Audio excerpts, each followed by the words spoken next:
बहुत उत्साह होता है भजन मार्ग पे चलने का, पर महाराज जी लक्ष्य से बार बार मन भटकता रहता है महाराज जी, इसका क्या उपाय है महाराज जी? एक ही बार में निशाना लग जाए ऐसा कभी नहीं होता है। बहुत सी गोलियां फिरी भी जाती हैं, तो अगर वो निशाने का अभ्यास करता रहे तो एक दिन निशाने पे लग जाएगा। ऐसे हमारा लक्ष्य है भगवत चिंतन, पूर्वाभ्यास वश मन हमारा विषयों में जाता है, तो जहां जहां विषय में जाए उसको हटाकर कम से कम इतना तो तुम जानने लगे कि मेरा मन विषयों में जा रहा है, लक्ष्य से हट गया। कितने ऐसे लोग हैं जिनको पता ही नहीं है, इतने तदात्म मन में कि जो मन कह रहा है वही कह रहे हैं। कम से कम आप इतने सावधान तो हो चुके हैं कि आपको पता है मेरा मन लक्ष्य से हट रहा है, बस और सावधान हो जाइए। जहां जाए उसको हटा करके प्रभु में लगाओ, या जहां जाए वही प्रभु को देखो, भावना करो। जब ये सृष्टि नहीं थी तब केवल प्रभु श्री हरि थे, जब ये सृष्टि नहीं रहेगी तो केवल प्रभु श्री हरि रहेंगे। तो बीच में जो कुछ भी है वो सब श्री हरि ही है, केवल हम अज्ञान के कारण नहीं जान रहे। अज्ञान हमारा जिस दिन नष्ट होगा तो ये दिखाई देगा, केवल प्रभु है। मत्तः परतरम नान्यत किंचिदस्ति धनंजय, ये बात इतनी जोर की है, हम कैसे ये जीवन मुक्त कर देगी। समस्त दुखों से निपटने का एकमात्र उपाय, तुम समस्त चराचर जीवों में भगवान को देखना शुरू कर दो। बहुत बड़ी बात है ये।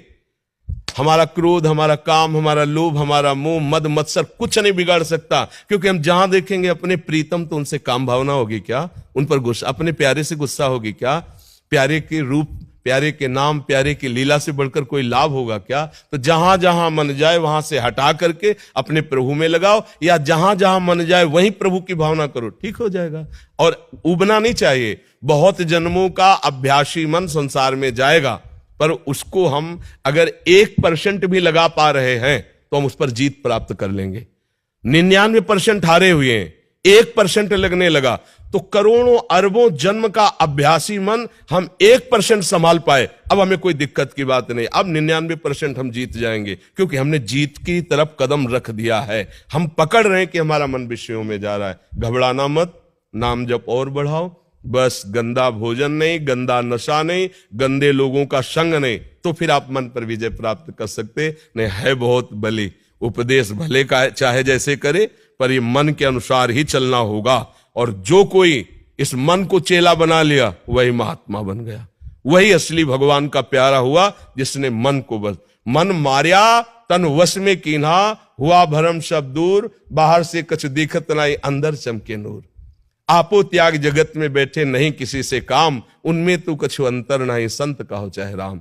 भगवान का चिंतन करते करते भगवत स्वरूप हो गए, इतनी सार बात है। हम विषय चिंतन करते करते इतने गिर गए हैं कि हम कहने लगते हैं हम इस विषय के बिना नहीं रह सकते, इस वस्तु के बिना नहीं रह सकते, इस व्यसन के बिना नहीं रह सकते। अरे भगवान का विनाशी अंश, तू कहां भ्रमित हो गया?